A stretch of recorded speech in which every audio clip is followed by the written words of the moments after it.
अच्छा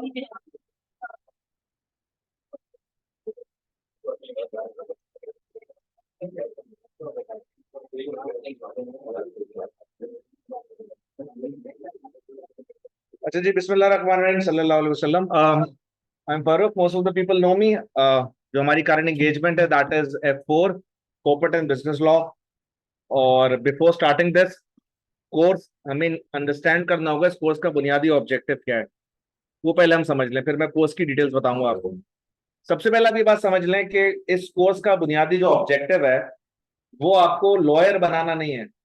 obviously at the end of the day आप लोग या तो ACCA करके किसी टैक्स के डिपार्टमेंट में होंगे, financial accountancy, management accountancy, advisory, audit, assurance, whatsoever. Obviously जो कुछ भी होगा वो एक फाइनेंशियल पर्सपेक्टिव में होगा, and you people are not going to be a lawyer first. तो इस लॉ के सब्जेक्ट का बुनियादी ऑब्जेक्टिव क्या है ACCA के सिलेबस में शामिल करना। अब मैं आपको छोटे से मिसाल दूं। आपने पढ़ा, क्या नाम है, बैड डेट्स पढ़ा। आपने पढ़ा कि जब कोई ऑर्गेनाइजेशन किसी को उधार बेचती है सामान, तो जाहिर है वो एंट्री पास करती है, accounts receivable, debit, sales, credit. ये उधार बेचने की फाइनेंशियल ट्रीटमेंट है। क्या है? फाइनेंशियल ट्रीटमेंट है। एक सेकंड।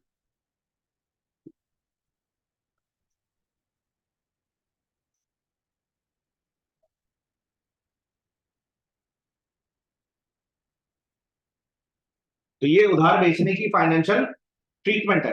तो आपको सिखाया गया एज एन अकाउंटेंट, आपने उस उधार बेचने की फाइनेंशियल ट्रीटमेंट कैसे करनी है। Accounts receivable, debit, sales, credit. और कल को जब पैसे वापस आ जाए तो आपने एंट्री पास कर देनी है, bank debit, accounts receivable, credit. ये आपने एंट्री पास कर देनी है, ऐसा ही है।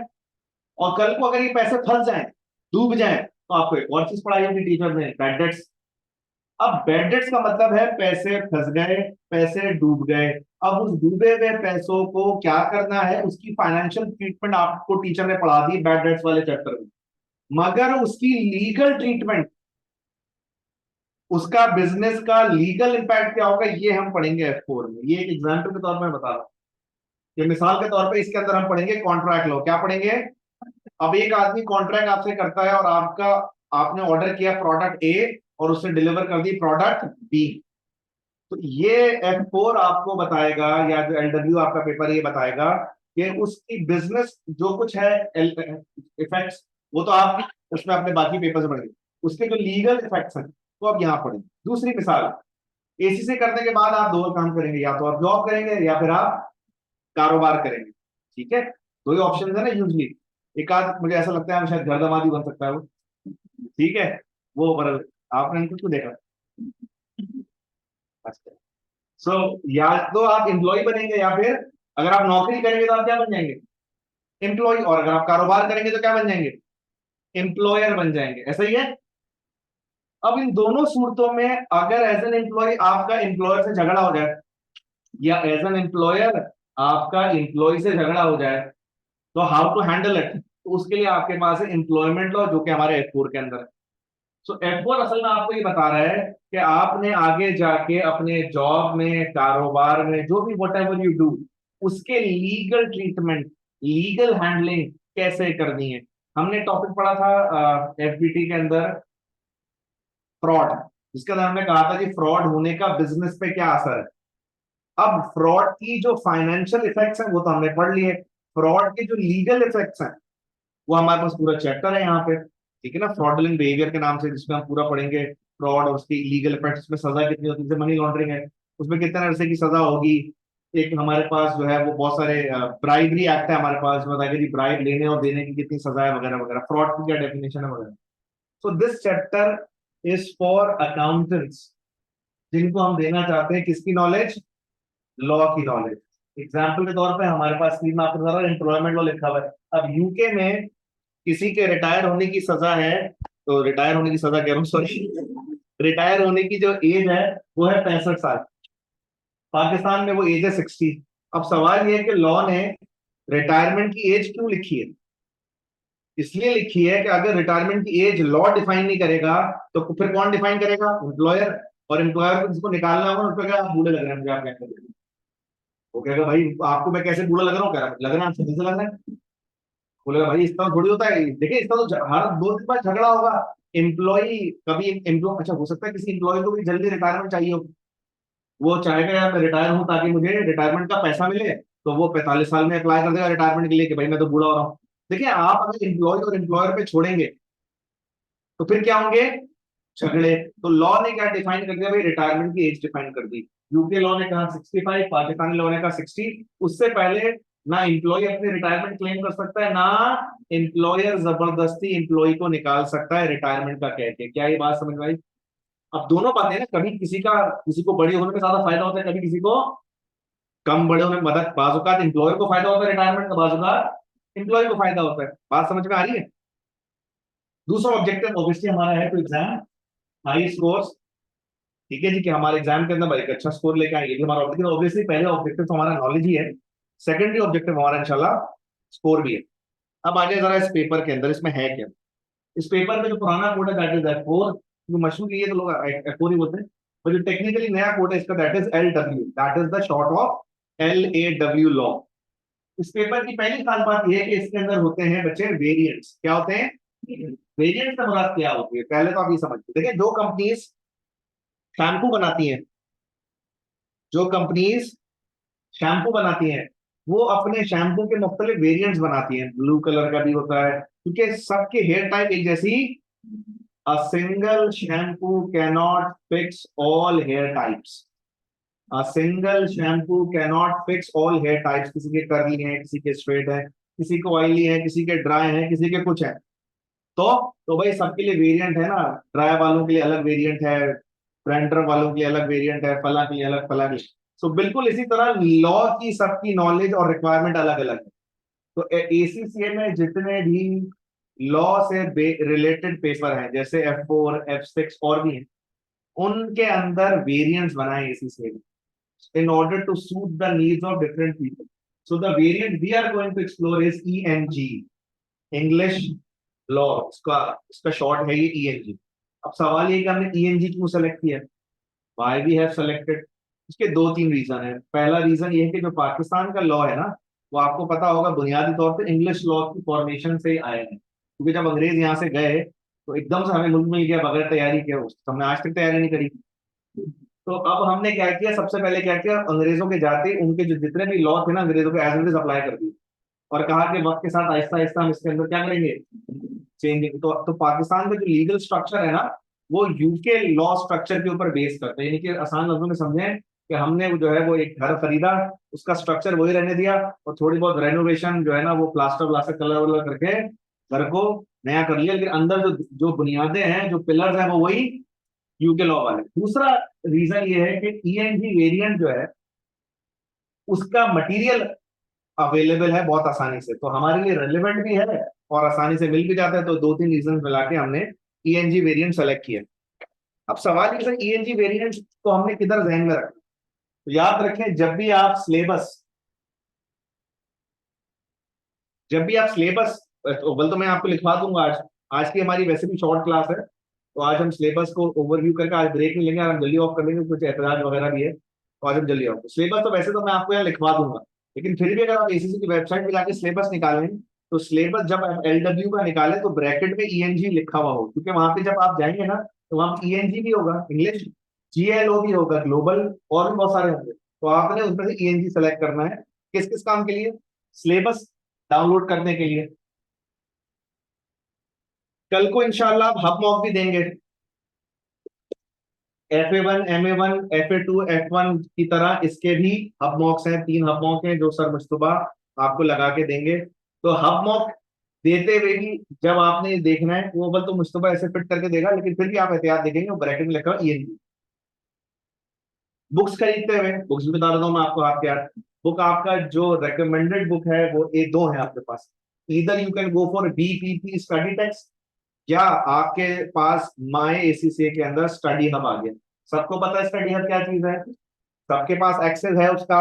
नहीं है तो सर फहीम या किसी से बात करके उसको देख लें। आपके जो माई ACCA का पोर्टल है उसी के अंदर इंटरएक्टिव स्टडी टेक्स्ट, इंटरएक्टिव से मुराद ये है कि वो डिजिटल इंटरएक्टिव स्टडी टेक्स्ट है, उसमें सारी तफसील है, वो बुक की रिप्लेसमेंट है। तो स्टडी हब में आप जाएं, वहां पे स्टडी टेक्स्ट भी है, और उसमें एग्जाम किट भी है। तो अब आपके पास स्टडी टेक्स्ट के दो ऑप्शन, इधर यू गो फॉर बीपीटी और you go for study hub. कोई सवाल? एग्जाम किट के आपके पास तीन ऑप्शन है, one BPT and कैपलन and study hub, तीनों करने हैं। और नहीं है, ओ आर और इंग्लिश वाला और नहीं, एंड है, तीनों करने। ठीक है, स्टडी हब तो आपको कोई एक लेनी है, स्टडी टेक्स्ट वाली, स्टडी टेक्स्ट तो कोई एक लेनी है। अच्छा, तो बुक्स के अंदर भी आप देख लीजिएगा, आपने वो वाला पढ़ना है, ईएनजी वाला पढ़ना है मेरे भाई। और मेरे भाई पेपर बुक कराते हुए, अव्वल तो आप पेपर ईएसएम में बुक कराएंगे, तो वो आपको ईएनजी बुक करा के देंगे, कि फिर भी आप एहतियातन जब आपका पेपर बुक हो तो आप उसमें देख लीजिएगा कि ब्रैकेट में एलडब्ल्यू के आगे ईएनजी आ रहा हो। तीसरा, स्पेसिमेन पेपर देखा आप लोगों ने, एफबीटी का, एफए1 का, एमए1 का, सबका स्पेसिमेन पेपर है। गूगल पे जाके आप लिखेंगे एसीसीए एलडब्ल्यू स्पेसिमेन पेपर, तो आपको लिंक दिखाएगा और आप उस पर चले जाएंगे। तो उसका फायदा ये है कि एक प्रैक्टिस हो जाती है आपकी। स्पेसिमेन मैं आपको ऐसे क्लास में दिखा भी दूंगा, चला के भी दिखा दूंगा कि F4 का पेपर स्पेसिमेन पेपर पैटर्न क्या है। उसको आप संभाल के रख लीजिएगा, आखिर में सॉल्व कर लीजिएगा, तो आपको एक बॉक्स टाइप का मिल जाएगा प्रैक्टिस के लिए। वो भी ईएनजी वाला देना है, वो भी बहुत सारे होंगे, जीएलओ फला फला फला, तो आपने ईएनजी वाला देना। तो जहां जहां आपने जाना ईएनजी लेना, ठीक है मेरे भाई। कोई सवाल इसमें किसी बच्चे का? अच्छा जी, आ जाए जरा कोर्स आउटलाइन पे आ जाए। अगर हम कोर्स आउटलाइन को देखें,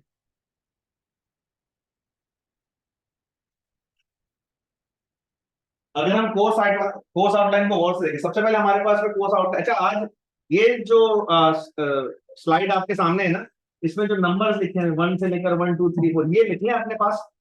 इसके अंदर जो मैं तफसीलात बता रहा हूँ वो लिखने की जरूरत आज नहीं है, क्योंकि आज की क्लास एक ओवरव्यू क्लास है। तो जब मैं पढ़ाऊंगा तो तफसील से पढ़ाऊंगा, तो वहां पर आप जरूर लिखिएगा और वहां लिखना नोटिंग करना जरूरी है।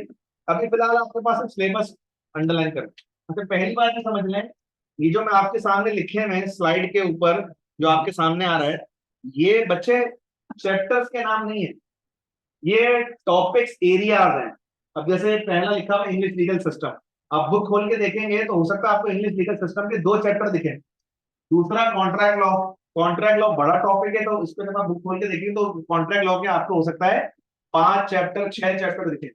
मैं पहले क्लियर कर दूं कि मैंने यहाँ पे चैप्टर के नाम नहीं दिखा रहा, एरियाज के नाम। एरियाज आपके पास कितने हैं? ये 8 एरियाज। चैप्टर आपके पास बहुत सारे हैं, जब आप बुक में देखेंगे ना आपको चैप्टर बहुत सारे दिखेंगे। ठीक है यार, ये जो बच्चा यहाँ बैठा हुआ है यार, जरा लाइट खुल सकता है पीछे, एक एक करके जरा स्विच। हाँ, एक और लाइन खुल सकती है। हाँ, थैंक यू। बस बस ठीक। अच्छा जी, पहला हमारे पास है बच्चे इंग्लिश लीगल सिस्टम, इसका नाम ईएलएस भी है। और इसके अंदर हम क्या पढ़ेंगे? अच्छा, आपने सिर्फ ईएलएस लिख लेना और इंग्लिश लीगल सिस्टम लिख लेना, बस। अंदर जो मैं तफसील बता रहा हूँ वो फिलहाल आज लिखने की जरूरत है, जब मैं पढ़ाऊंगा तो है। अब ईएलएस में हम क्या पढ़ेंगे? ईएलएस में हम पढ़ेंगे लीगल स्ट्रक्चर यूके का। क्या मतलब सर? जैसे सबसे पहले हम इसके अंदर पढ़ेंगे यूके का कोर्ट स्ट्रक्चर पढ़ेंगे। क्या पढ़ेंगे? कोर्ट स्ट्रक्चर से क्या मुराद है? जैसे मैं आपको समझाने के लिए मिसाल दे रहा हूँ। पाकिस्तान में जो कोर्ट स्ट्रक्चर है वो इस तरह है, सबसे नीचे है सिटी कोर्ट, उस सिटी कोर्ट के ऊपर है हाई कोर्ट, हाई कोर्ट के ऊपर है सुप्रीम कोर्ट। उसके ऊपर भी है लेकिन हम डिस्कस नहीं कर सकते, वरना मैं उठा के ना ले जाना, फिर ऐसा ना हो सर आपको नजर आए प्रेस कॉन्फ्रेंस करते हैं कि मैं 9 मई के वाकयात की मजम्मत करता हूँ। ठीक है ना? तो बस आप समझ जाए, आप समझदार लोग। तो सबसे पहले सिटी कोर्ट है, फिर हाई कोर्ट और फिर सुप्रीम कोर्ट। ये 3 tier, 3 level, 3 layer court system है हमारे यहाँ। ठीक है, पाकिस्तान में। और यूके में 4 लेयर कोर्ट सिस्टम। ठीक है, लिखने की जरूरत है, सिर्फ सुन लें। अभी अब जो मैं बोल रहा हूँ सिर्फ सुने। पहले है वहां पे काउंटी कोर्ट, उसके ऊपर हाई कोर्ट, उसके ऊपर कोर्ट ऑफ अपील और उसके ऊपर सुप्रीम कोर्ट। 4 लेवल हैं कोर्ट के यूके में। वो कोर्ट कौन सी हैं, उनके नाम क्या हैं, उनमें किस किस्म के जजेस हैं, हम ये भी पढ़ेंगे।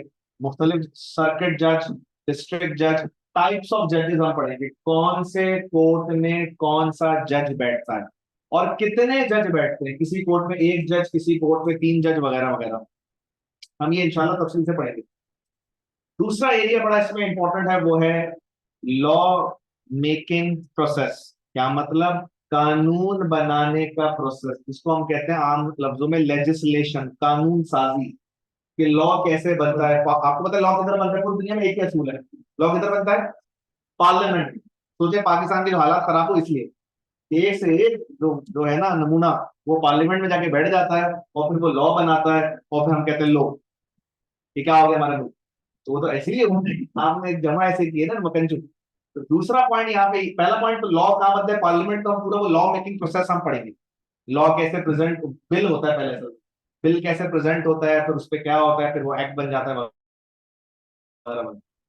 फिर हम एक असूल पढ़ेंगे। देखिए दुनिया में एक और असूल है, पूरी दुनिया में एक ही है, और वो क्या है कि लॉ बनता तो पार्लियामेंट में है, मगर उसकी तशरीह, इंटरप्रिटेशन, जैसे हम स्कूल में पढ़ते थे, एक शेर है, शेर की तशरीह लिखते थे, शेर शायर ने लिखा, हम लिखते ना, ये शेर हमारी फलां से लिया गया है, इसमें शायर ये कह रहा है, गुस्से में है शायर, हटी हुई उसकी, और वगैरह वगैरह वगैरह वगैरह। तो आप क्या करते थे? इंटरप्रिटेशन करते थे। क्या करते थे? इसी तरह लॉ जब बनता किधर है, अभी बताया मैंने, उसकी इंटरप्रिटेशन होती है कोर्ट में। तो कोर्ट उसकी इंटरप्रिटेशन कैसे करेगा, उसके क्या रूल्स होंगे? चार मेजर रूल्स है हमारे पास कोर्ट के इंटरप्रिटेशन के, वो चारों रूल्स इंशाल्लाह पढ़ेंगे। ठीक है? तो ये इन चारों का मकसद यार, ये फैन अगर आप बन गए ना तो काफी तो बेहतर हो गया ना माहौल। तो अगर ये फैन, ये भाई जो बैठे हैं, माजूद यार आपको, ये सारे स्विच बंद, एक मिनट इसको, हाँ बंद करते जाए, जिस पे लाइट बंद हो वो छोड़ दीजिएगा, हाँ करते जाए, ये वापस बंद कर, बंद करने स्विच, नहीं नहीं लाइट बंद हो रही है यहाँ पे, हाँ।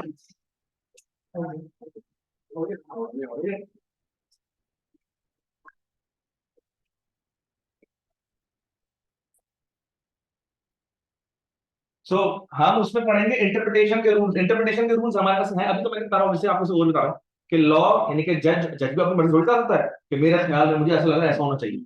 अब हमारी तरफ ना अगर कोई चीज मसला हो जाए तो ये वही हंस रहा था खड़ा हुआ, इसने किया होगा, जज तो ऐसे नहीं कहेगा क्योंकि ये वही खड़ा हुआ हंस रहा था, इसी ने शीशा तोड़ा होगा। हमारे मोहल्ले में तो इन्वेस्टिगेशन ऐसे होती है ना, किसी ने शीशा तोड़ दिया वगैरह वगैरह। तो ऐसा नहीं है ऑब्वियसली, वहां पे ऐसा नहीं होता, वहां पे इंटरप्रिटेशन रूल्स है इंशाल्लाह, वो हम पढ़ेंगे। अच्छा जी, अगली हम चीज वहां पे ईलत हो गया हमारे पास। दूसरा हमारे पास है, इंग्लिश लीगल सिस्टम के बाद हमारे पास दूसरा टॉपिक है कॉन्ट्रैक्ट लॉ।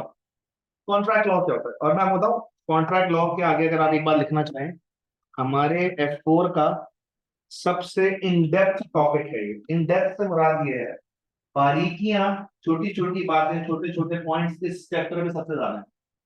चैप्टर तो इनफैक्ट इस एरिया में, कॉन्ट्रैक्ट लॉ वाले एरिया में सबसे ज्यादा जो है वो निटिग्रिटीज है।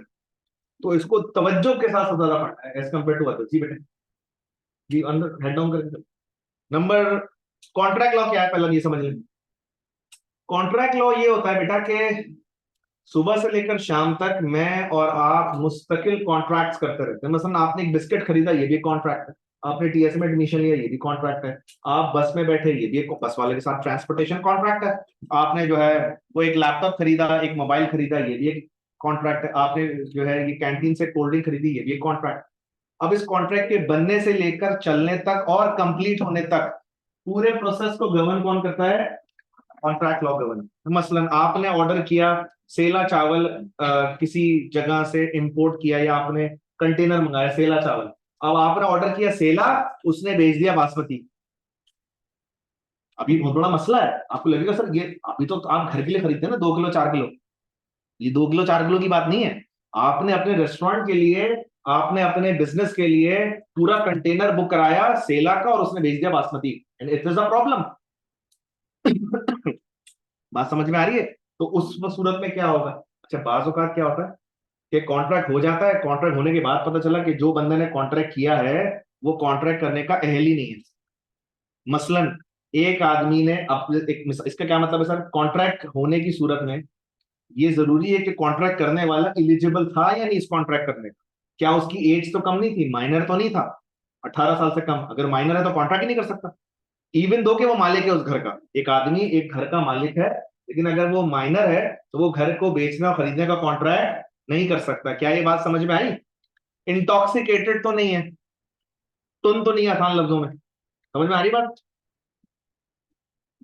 तो अगर अच्छा उस फिर जहनी तौर पे तो पागल नहीं है, तो ऐसा आदमी जो जहनी तौर पे मसला, अब उसमें भी दो मसले हैं। अगर तो वो परमानेंटली पागल है तो वो तो मुस्तकिल कॉन्ट्रैक्ट नहीं कर सकता, लेकिन अगर वो जिस वक्त कॉन्ट्रैक्ट कर रहा था उस वक्त वो पागलपन वाले दौरे में था या नशे की कैफियत में था, तो वो वाला कॉन्ट्रैक्ट वैलिड नहीं होगा, उसके अलावा सारे कॉन्ट्रैक्ट वैलिड होंगे।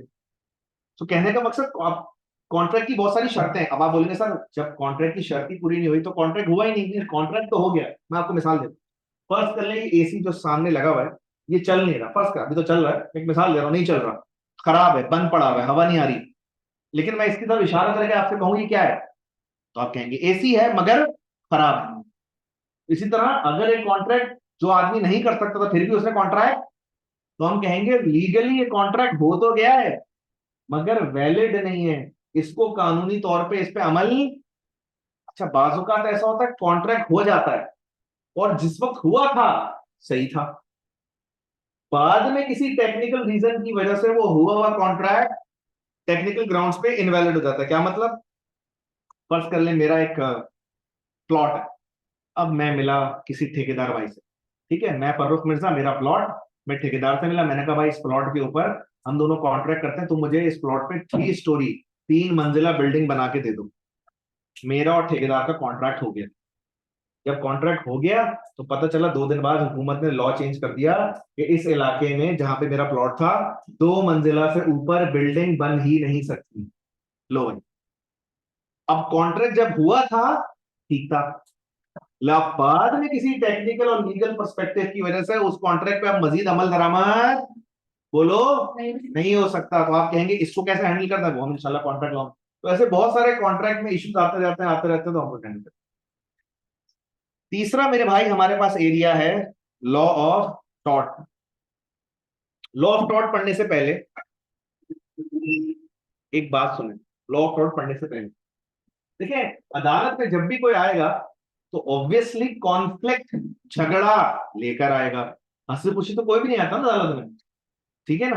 अब जब भी अदालत में कोई कॉन्फ्लिक्ट, आपकी स्क्रीन पे लिखा हुआ भी है, नजर आया सबको कॉन्फ्लिक्ट, ये लिखा हुआ कौन, जब भी अदालत में कॉन्फ्लिक्ट लेके आएगा अदालत में, तो अदालत या जज उससे एक सवाल करेगा दोनों से कि आप दोनों जो झगड़ा लेके आए हैं पहले से किसी कॉन्ट्रैक्ट में हैं या नहीं, पहले से किसी कॉन्ट्रैक्ट में है या नो कॉन्ट्रैक्ट, आपस के दरमियान कोई कॉन्ट्रैक्ट नहीं। मिसाल के तौर पे फिर क्या मतलब हुआ इसका, दोनों की एग्जांपल देता हूं मैं, कॉन्ट्रैक्ट की पहले बात करते हैं। अदालत में 2 लोग झगड़ा लेके आ गए, एक मालिक मकान और एक किराएदार। मालिक मकान कह रहे जज साहब देखें किराएदार किराया नहीं देता, और किराएदार कह नहीं जज साहब झूठ बोल रहा है, मैं तो हमेशा मंथली टाइम पे किराया देता हूं।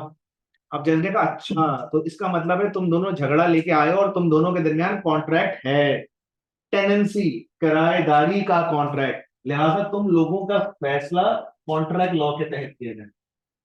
दोबारा देखें, कॉन्फ्लिक्ट आया, कॉन्फ्लिक्ट के वक्त जज 2 बातें पूछेगा, कॉन्ट्रैक्ट है या नो कॉन्ट्रैक्ट। जज क्या पूछेगा, कॉन्ट्रैक्ट या, और अगर कॉन्ट्रैक्ट है, एग्जाम्पल दे दी मैंने आपको, तो आप किधर जाएंगे, कॉन्ट्रैक्ट लॉ में। लेकिन अगर ये कॉन्फ्लिक्ट के दरमियान कॉन्ट्रैक्ट नहीं है, क्या मतलब, एक आदमी ने दूसरे आदमी की गाड़ी को हिट कर दिया, दोनों अदालत आ गए, जज ने पूछा हाँ भाई तुम दोनों का आपस में कॉन्ट्रैक्ट है, नहीं जज साहब मैं तो उसकी शक्ल ही पहली दफा देखी और आइंदा देखना भी नहीं चाहता। तो जज ने कहा अच्छा, इसका मतलब है आप लोग आपस में एक दूसरे को जानते नहीं है, जानते भी नहीं है ना जानना चाहते हैं, तो आपको जज कहेगा अच्छा इसका मतलब आप लोग नो कॉन्ट्रैक्ट वाले सिनेरियो में आए, लिहाजा आपका फैसला होगा लॉ ऑफ टॉर्ट के तहत। This is the origin point of law of tort. क्या मतलब, अब मैं जुमला कहूंगा, एक्सप्लेन करो law of tort. Law of tort deal करता है ऐसे झगड़े, ऐसे कॉन्फ्लिक्ट्स में, ऐसे कॉन्फ्लिक्ट्स को जो ऐसी 2 पार्टीज के दरमियान हो जिनका आपस में कोई पहले से ताल्लुक, कॉन्ट्रैक्ट नहीं है। मिसाल के तौर पे एक अभी एक तो मैं दे चुका, एक आदमी ने दूसरे आदमी गाड़ी को हिट कर दिया, ये लॉ ऑफ टॉर्ट में आएगा। एक आदमी अपना घर बना रहा है, घर में धाए धाए डुस डुस करके जो है वो तोड़ फोड़ हो रही है, मोहल्ले में 2 घर छोड़ के एक आदमी ने केस कर दिया कि जज साहब इसकी कंस्ट्रक्शन की वजह से हमें ये प्रॉब्लम आ रही है, तो ये भी लॉ ऑफ टॉर्ट में आएगा। और मिसाल दे देता हूं मैं, आपने फेसबुक पे किसी प्रोडक्ट के बारे में लिख दिया ये हराम प्रोडक्ट, ये भी बड़े समझने की बात है। लॉ ऑफ टॉर्ट इसको आपको पकड़ लेगा कि वो बंदा, आपने फला चिप्स के बारे में लिख दिया ये हराम, अब पता नहीं ऐसे आपने शेयर कर, ये बड़ा मसला है ना हमारी कौम में। कोई भी चीज ऐसे शेयर कर दे, नीचे लिखा होता है लानत भेज के शेयर करें, टपटप पब्लिक हमारी ना शेयर कर रही है। तो भाई किसी भी चीज को याद रखें, लॉ ये कहता है, दीन भी ये कहता है कि जब आपके सामने कोई इन्फॉर्मेशन आए तो आप उसको पहले वेरीफाई करें और धड़ाधड़ उसको शेयर, आगे बात को बगैर वेरीफाई किए बात को आगे। अब जाहिर आज की दुनिया में बात आगे बढ़ाने का यही मतलब है ना, शेयर। ठीक है, अच्छा फिर जज्बाती भी करते हैं निचले को, तो ऐसा करने से आपको शैतान रोकेगा। आप कहते हैं ले भाई हमारी तो बनती नहीं है शैतान से, तो फिर शेयर कर दिया। तो ऐसे ना करें, जब भी आपके सामने कोई इन्फॉर्मेशन आए बगैर 100% वेरीफाई होने के उसको आगे। 12 लाइन शॉर्ट ये कि आप किसी रेस्टोरेंट के बारे में आपने देखा कि उसमें हलाल हराम इंग्रेडिएंट, समझाने के लिए मिसाल आपने ले दिया हराम, कुल भी हराम, अल्लाह अकबर हराम, आप मुसलमान के अंदर इस्लामिक टच जाग गया, तो आपने शेयर तो कर दिया, उस रेस्टोरेंट ने आपके खिलाफ केस कर दिया, और पता है केस कौन सा होगा? लॉ ऑफ टॉर्ट के तहत केस होगा। किसके तहत केस होगा? कि आपने हमारी गुडविल डैमेज, क्या किया आपने? गुडविल। और आपको उस कंपनी से कोई रिलेशनशिप नहीं है, कोई कॉन्ट्रैक्ट नहीं है, आप तो उस कंपनी में कभी गए ना, खाया ना, पिया ना कुछ, तो कॉन्ट्रैक्ट। कोई सवाल है इसमें किसी का? अब एक सवाल है आप लोगों से, इस सवाल के सब जवाब अपने पास लिखेंगे, कोई बोले नहीं, ताकि जिसका सोचने का टाइम सोच रहा है उसको सोचने दें, ठीक है? एक सवाल करो, सवाल में 2 सवाल है, ठीक है? आपने अपने पास जवाब लिखना है उसका, ठीक है भैया? एक आदमी जो है वो बहरिया टाउन गया घर देखने, ऑफिस में एंटर हुआ, वहां पे पानी पड़ा हुआ था, उसका पाँव स्लिप हुआ और वो धड़ाम से गिरा और उसने जख्मी हो गया। उसने केस कर दिया कि आपने हेल्थ एंड सेफ्टी के इश्यूज को फॉलो नहीं किया यहाँ पे, और यहाँ पानी पड़ा हुआ था और आपने कहा और मैं यहाँ पे आके गिर गया। कौन था वो शख्स? वो एक विजिटर था जिसने बहरिया टाउन में कोई सामान घर वगैरह खरीदना था, उसकी मालूमात लेने के लिए वो आया। अब वो बंदा जब केस करेगा बहरिया टाउन पे, तो बहरिया टाउन और उस बंदे के दरमियान लिखना है, बोलना नहीं है, जवाब में पहले ही बोल रहा हूँ, ज्यादा जल्दी मचाने की जरूरत नहीं। कॉन्ट्रैक्ट लॉ या लॉ ऑफ टॉर्ट के तहत होगा, लिखे अपने पास। ये मसला जब अदालत में जाएगा तो कॉन्ट्रैक्ट लॉ के तहत होगा या लॉ ऑफ टॉर्ट के तहत होगा, खामोशी से लिखें, बोले कोई। दूसरा सवाल, एक आदमी ने बहरिया टाउन में घर बुक कराया, घर बुक कराने के बाद उसने बैरियर टाउन वालों पे केस कर दिया। घर जब खरीद लिया, बुक करा लिया, उसमें रहने लगा कि ये घर वैसा नहीं है जैसा मुझे बताया गया था। एड में तो बहुत सारी मतलब सब दिखाया था, ये खुशियों भरा घर, और एड आते टीवी वाला देखा होगा, ठीक है ना, दो खूबसूरत से बच्चे खेल रहे हैं और मैं चाय एक खातून लेके आ रहा वाला भजन, हेलो ऐसा क्या होगा? पागल है क्या? वो तो एड में दिखाते हैं, और आप तो रहेंगे तो अपनी वाली के साथ ही, जाहिर सी बात है, वो थोड़ी होगा। उसने बोला यार ये तो कोई बात नहीं, आप मार्केटिंग में ऐसे आप ये गड़बड़ कर रहे हैं। बड़ा इन शॉर्ट ये कि वो केस कर दिया। अब केस का फैसला जो भी हो, दफा करेंगे हम मुद्दा से देख। अभी हमारी बात ये है कि ये जो केस होगा, ये कौन सा लॉ के तहत हैंडल होगा, लिखना है, बोलना नहीं। कॉन्ट्रैक्ट लॉ या लॉ ऑफ फ्रॉड, ये लिखे हैं आप लोग, फिर हम बात करते हैं आपसे।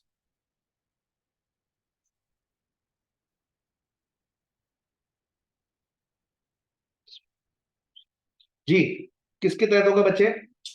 पहला वाली बात करते हैं, जो पहला विजिटर था, लॉ ऑफ कोर्ट के तहत उसको होगा। इसमें माशाल्लाह आपकी बात समझ में आ गई, दिमाग में काम कर रहा है माशाल्लाह। और दूसरा जो है, बहरी टाउन में घर खरीद लिया तो कस्टमर बन गया ना। जब आपने घर खरीद लिया तो आपका बहरी के दौरान क्या हो गया? कॉन्ट्रैक्ट। अब आप उस घर से बोझ नहीं है, तो कॉन्ट्रैक्ट लॉ के तहत आपका केस लड़ा जाएगा। कोई सवाल इसमें किसी का? समझ में आ रहा है? आगे चलें। नेक्स्ट हमारे टॉपिक एम्प्लॉयमेंट लॉ। पहले भी मैं आपको बता चुका हूँ, एम्प्लॉयमेंट लॉ के आप एसीसी करने के बाद या तो एम्प्लॉय बनेंगे या फिर एम्प्लॉयर बनेंगे। अब एग्जाम्पल बना लेते हैं। अच्छा एक दो बातें मैं और कर लूं, वो मैं बाहर करता नहीं किसी के साथ, इसलिए कि वो बच्चों को लगता है कि शायद सर एडमिशन लेने के लिए कर रहे हैं। अब आप लोग तो वो है ना जो एडमिशन ले चुके हैं, क्योंकि एक बहुत बड़ा मसला, हाँ मतलब फिर उसको लगता है ना कि सर यार मतलब मैं सेलमैन लगता हूँ टाइप करके, मैं इस तरह बोलूँ F4 में एडमिशन ले, तो मैं करता नहीं। तो मैं करता नहीं, मैं बहुत ज्यादा, आप देखिए मेरे जो पर्सनल मेरा अकाउंट है फेसबुक पे, उसमें मैं बहुत ज्यादा चीजें शेयर भी नहीं करता। बाकी कर देता हूँ, वो नहीं करता, मुझे मुझे तो शायद इतना समझ में नहीं आता। खैर, तो ये एक बहुत बड़ी मिसअंडरस्टैंडिंग है, और वो ये है कि मैं खुद खुद पढ़ लूँ। इंग्लिश में है तो बस इंग्लिश, तो साइंस भी आपने इंग्लिश में पढ़ी थी, वो कौन सी पश्तो में थी?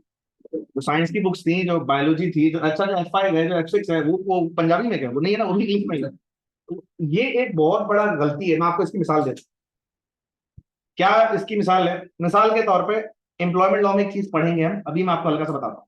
फर्ज कर लें जब भी आप कहीं जॉब करेंगे, तो आप जाहिर है जॉब करते वक्त उनके साथ कोई एम्प्लॉयमेंट कॉन्ट्रैक्ट साइन करेंगे, हाँ या ना? एम्प्लॉयमेंट कॉन्ट्रैक्ट होगा कि नहीं होगा?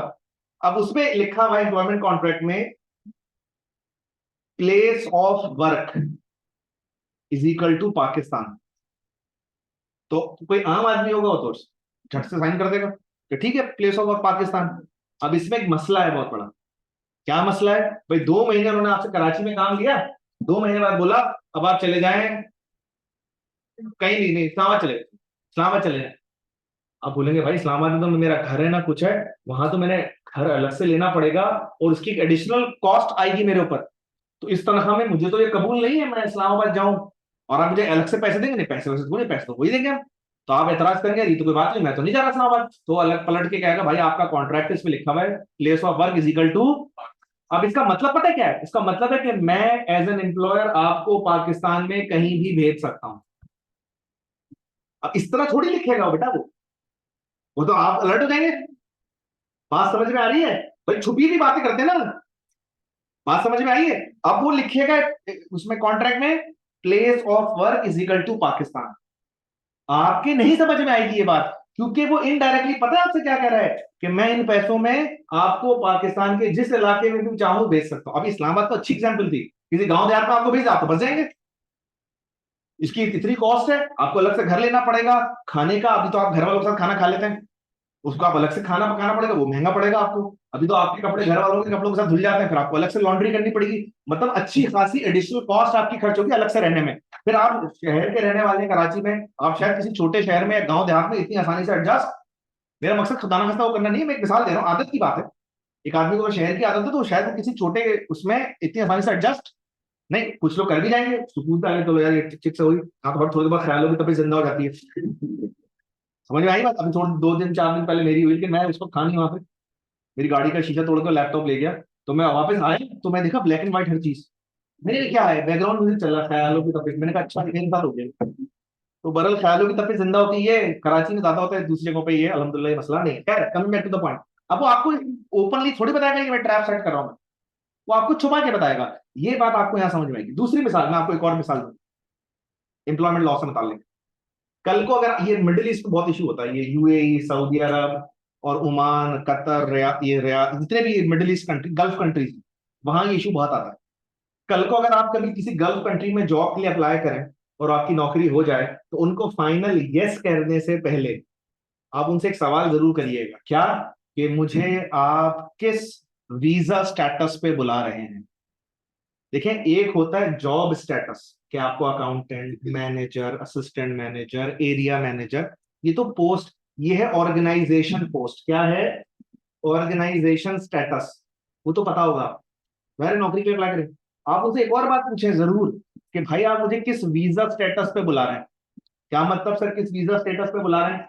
होता ये है बच्चे कि जो सऊदी अरब में एम्प्लॉयर है ना आपका, सऊदीया में, कतर में, यूएई में, जहां भी एम्प्लॉयर है, वो एम्प्लॉयर आपको बुलाने से पहले आपके लिए वीजा अरेंज करेगा, और वो वीजे की कॉस्ट होती है रियाल में, दिरहम में, जो भी है वो, और उस वीजे की कॉस्ट जो होती है ना according to the level of employee जो अप्लाई कर रहा है। अब लेबर की वीजे की कॉस्ट कम होती है, सुपरवाइजर की उससे ज्यादा होती है, मैनेजर की उससे ज्यादा होती है, और डायरेक्टर की उससे भी ज्यादा।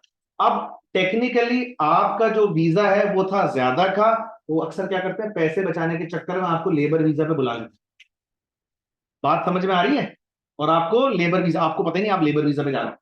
वो एक वो था शेर, वो जंगल में बेचारा हालात खराब थे, खाने कुछ मिल नहीं रहा था, तो वो उसके हालात जब बहुत खराब हुए तो किसी ने कहा कि भाई तुम दुबई चले जाओ, तो उसने अप्लाई किया, उसको दुबई ले गया। अब दुबई के जू में सारी जगह मिली, जंगल तो है नहीं वहां पे, तो वो अब बड़ा खुश के चलो यार दुबई में मेरे हालात अच्छे होंगे, अब कुछ अच्छा खाने को, तो खैर वो खाना वाना आया बड़ा खूबसूरत सा ना, सजा हुआ, तो उसने खोल के देखा तो उसमें केले। उसकी लड़की उसने कहा यार मैं जंगल शेर पागल आदमी, ये कौन सा खाना मुझे दे रहा है? मैंने कहा, शायद ये हो सकता है स्टार्टर हो, मेन कोर्स अभी शायद थोड़ा सा ये तफरी के लिए हो।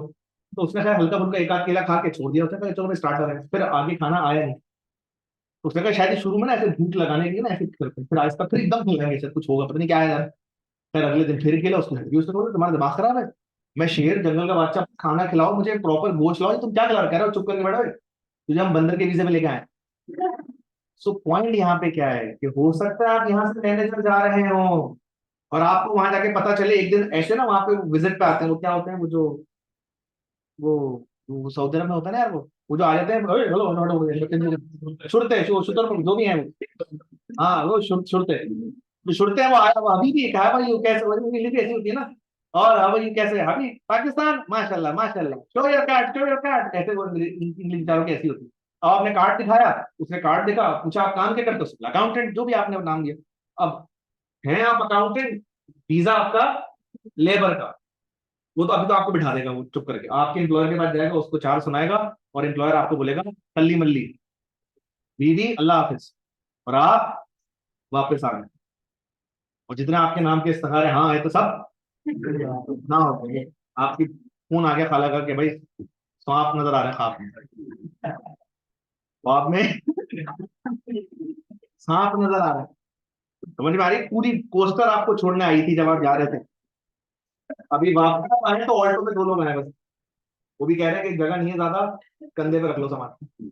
आप फिर यार ये तो प्रोटोकॉल दुनिया ही बदल गई तो यार ये क्या हुआ, तो मुझे ना जाते हुए अलग आप दिरहम कमाने लग गए थे ना एकदम से रुपए के बजाय आप, और फिर आपने जाके व्हाट्सएप खोला, उसमें लिखा बस मेरी रूह अब तुम्हारे पास नहीं, आपने सर्फ नहीं खाना बस खुदा के बाद।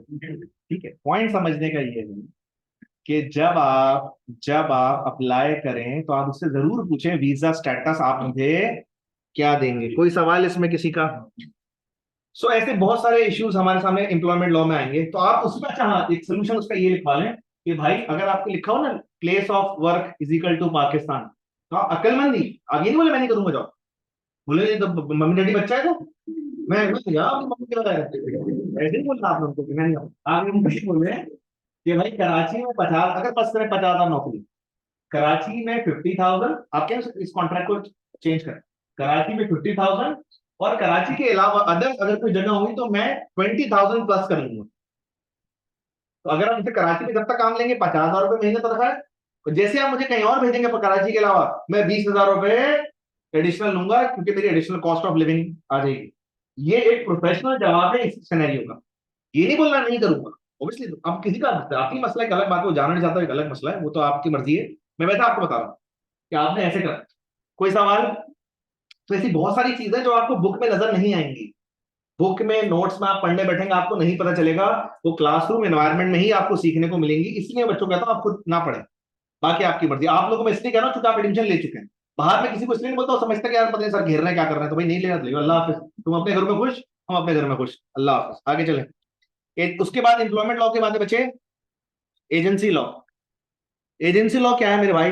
देखो किसी भी जगह ना जिंदगी में दुनिया में कॉन्ट्रैक्ट करने के दो तरीके, एक तरीका तो डायरेक्ट आप जाके कॉन्ट्रैक्ट कर ले, मसलन आपको घर खरीदना है, कोई क्या खरीदना है, आप खुद जाके घर खरीद लें, लेकिन हर आदमी के पास इतनी आसानी से घर अवेलेबल नहीं होते, तो फिर वो दरमियान में किसको डालता है? स्टेट एजेंट को। किसको? तो जुमला सुने, अगर आप डायरेक्टली किसी से घर खरीदो फरोख्त करेंगे, सेल परचेज करेंगे, तो आपके और उसके दरमियान होने वाले झगड़े, मसलन आपको उसने कहा था मीठा पानी आ रहा है तो खारा पानी आ रहा है, बात समझ में आ रही है? तो आपने कहा भाई ये तो बात कुछ और हुई थी, तो कुछ और बात हुई, तो आप उसके दरमियान, और अगर आपने डायरेक्ट घर खरीदा है तो आपके और उसके दरमियान कौन सा लॉ अप्लाई होगा? कॉन्ट्रैक्ट लॉ अप्लाई होगा। ठीक है, लेकिन आपने अगर स्टेट एजेंसी वाले के जरिए घर खरीदा है और अब घर का बताया कुछ और गया था हो कुछ, तो अब आपके और उसके दरमियान सिर्फ कॉन्ट्रैक्ट लॉ काफी नहीं है, बल्कि आपके और उसके दरमियान एजेंसी लॉ भी है। एक सिनेरियो। दूसरा सिनेरियो देखिए, टोयोटा जापान पूरी दुनिया में गाड़ियां बेचता है, क्या टोयोटा जापान खुद से पूरी दुनिया में गाड़ियां बेचता है? सर नहीं बेचता और ना बेच सकता है। जापान वालों की लैंग्वेज अलग, हमारी लैंग्वेज अलग, जापान वालों की सोचने का अंदाज अलग, हमारे सोचने का अंदाज अलग, उनकी टाइमिंग अलग, टाइमिंग गैप्स है ना, ठीक है, टाइम डिफरेंसेस हैं, तो फिर कैसे? तो सर आप देखें जगह जगह लिखा हुआ होता है टोयोटा ऑथोराइज डीलर। ये क्या होता है टोयोटा ऑथोराइज डीलर? सर ये टोयोटा वालों ने किसी को अपना ऑथोराइज डीलर बना देते हैं और कहते हैं जिसको हमसे टोयोटा से गाड़ी खरीदनी है वो ऑथोराइज डीलर से खरीद ले। तो टोयोटा और कस्टमर के दरमियान ऑथोराइज डीलर जो होता है वो एजेंट का रोल प्ले करता है। अब आपने गाड़ी खरीदी, गाड़ी में कोई मसला निकला है, गाड़ी में, नई गाड़ी खरीदी, नई गाड़ी में मसला। अब यहां सिर्फ कॉन्ट्रैक्ट लॉ अप्लाई नहीं होगा, बल्कि contract law plus agency law दोनों अप्लाई होंगे। क्या मैं अपनी बात समझा पा रहा हूं? जाऊं आगे। नेक्स्ट हमारे पास है पार्टनरशिप लॉ। जैसा कि आपको पता है, there are three forms of business, sole proprietor, number two partnership. तो पार्टनरशिप का मतलब क्या है? दो या दो से ज्यादा लोग मिलकर कारोबार करें। तो पार्टनरशिप बनने, चलाने और बंद करने, सारे मामला को देखने के लिए हमारे पास है पार्टनरशिप लॉ। क्या है? पार्टनरशिप लॉ है। अब मिसाल के तौर पे पार्टनर्स के दरमियान झगड़ा हो जाता है प्रॉफिट के बंटने पे, तो कौन इसको रिजॉल्व करेगा मसले को? अच्छा, एक और मिसाल अगर हम इसको दें आपको, जब हम पार्टनरशिप लॉ पढ़ाएंगे ना, तो आपको एक बात बताएंगे, there are three types of partnerships. ये लिखने की जरूरत है, इसे सुन लें। जनरल पार्टनरशिप, ऑर्डिनरी पार्टनरशिप को हम कहते हैं ordinary partnership, limited partnership, limited liability partnership. अब अगर एग्जाम में आपसे सवाल करें, अगर कोई पार्टनर मर जाए तो क्या होगा, तो इस बात का जवाब तीनों टाइप ऑफ पार्टनरशिप में अलग है। अगर वो ऑर्डिनरी पार्टनरशिप का पार्टनर मरा है तो जवाब कुछ और है, लिमिटेड पार्टनरशिप का पार्टनर मरा है तो जवाब कुछ, limited liability partnership, third type of partnership में पार्टनर मरा है तो उसका जवाब कुछ। क्या मैं अपनी बात समझा पा रहा हूं? सो ऑब्वियसली तीसरा हमारे पास है, सॉरी सेवेंथ हमारे पास है company law. As we discussed earlier, three forms of business, sole proprietor, partnership और कंपनी। तो कंपनी गवर्न होती है थ्रू कंपनी लॉ। और हमारे F4 का सबसे बड़ा एरिया ऑफ स्टडी है कंपनी लॉ। आप कह सकते हैं it is around 40% of the entire syllabus. पूरे F4 का 40% के करीब कंपनी लॉ है। सबसे ज्यादा नोट्स भी 60 पेज के तो नोट्स हैं इसके मेरे पास। तो सोचें बुक में क्या होगा। अल्लाह रहम करे हमारे, समझ आ रही बात? अच्छा, कंपनी लॉ, हाँ एक बात जरूर है, मैंने बात जो की थी उसको क्लियर कर लें। कॉन्ट्रैक्ट लॉ के अंदर मैंने कहा था इसके बारीकी, छोटे छोटे डिटेल पॉइंट्स बहुत ज्यादा है। लेकिन अगर आपसे कोई पूछे ना बड़ा एरिया कौन सा है, तो बड़ा एरिया कंपनी लॉ है। विथ, और आसान शब्दों में, विथ के हिसाब से, विथ के हिसाब से सबसे बड़ा एरिया है हमारे पास कंपनी लॉ। डेप्थ के हिसाब से सबसे बड़ा एरिया है हमारे पास कॉन्ट्रैक्ट लॉ। ये दोनों बातें इसलिए बता रहा हूं कि इस बात को पढ़ते हुए अपने दिमाग में रखिएगा। अगर आपसे पूछे सबसे बड़ा टॉपिक कौन सा है, तो आप कहेंगे जी कंपनी लॉ। कंपनी लॉ सबसे बड़ा टॉपिक।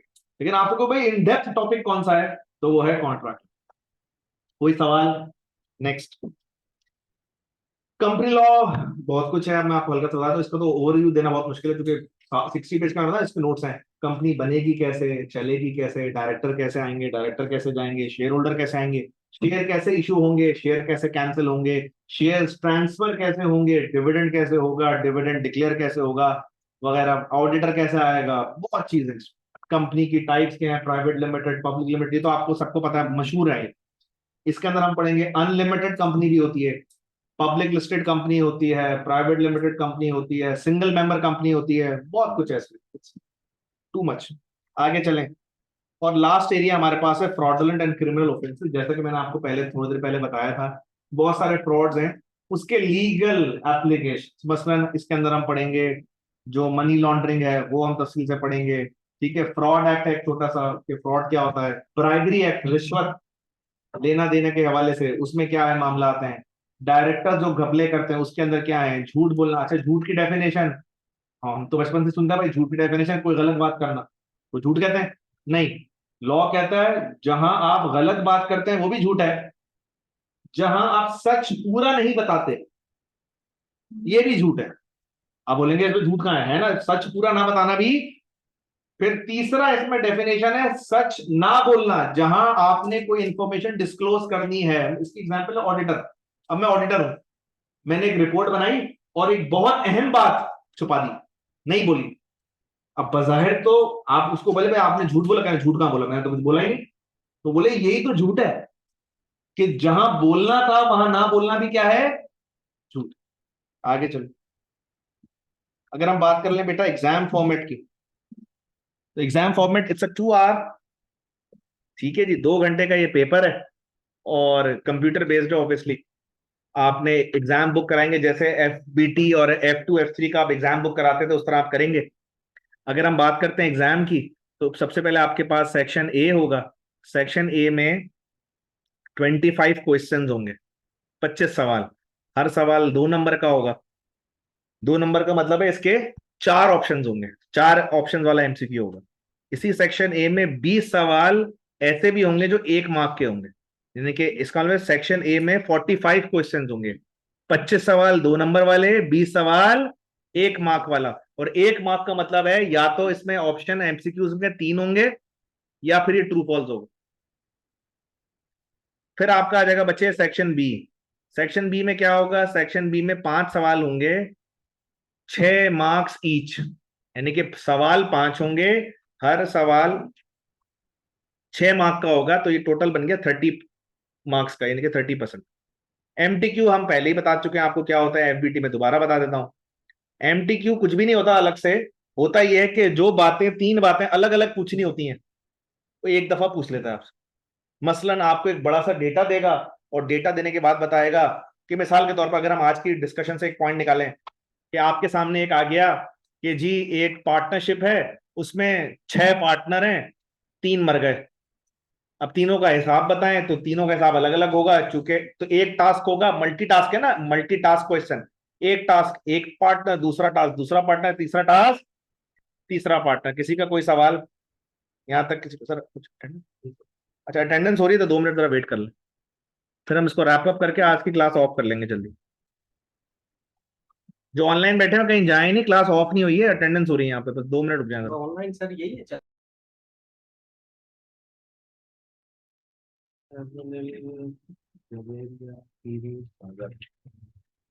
आयशा मंगी,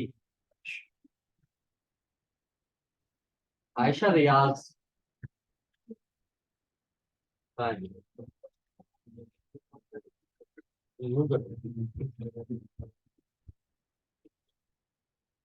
इल्सा अमीन।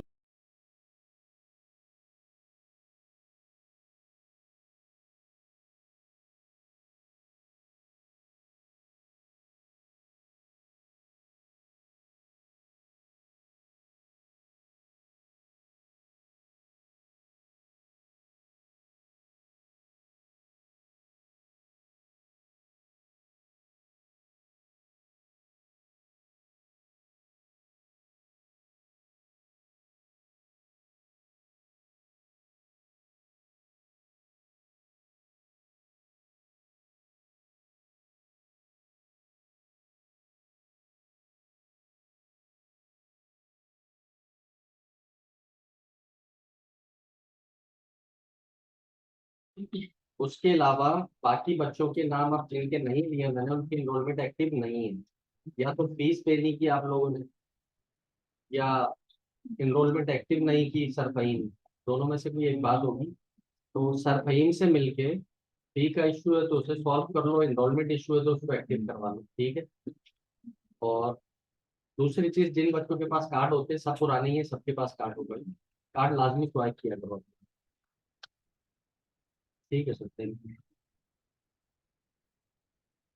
जो अटेंडेंस लगे तो गिन लीजिए। अच्छा जी, इसमें यहाँ तक हमारा आज का सेशन था। किसी का कोई सवाल बुक के हवाले से, एग्जाम के हवाले से, सिलेबस? जी, टॉट का मतलब है बिहेवियर, ताल्लुक, लिंक। अब चूंकि आपका बिहेवियर कोई कॉन्ट्रैक्चुअल नहीं है, लेकिन वास्ता फिर भी पड़ गया, तो उसको कवर करने के लिए आपके पास है लॉ ऑफ टॉट। और कोई सवाल? ठीक है जी, अल्लाह हाफिज, अगली क्लास में हमारी मुलाकात होगी इंशाल्लाह।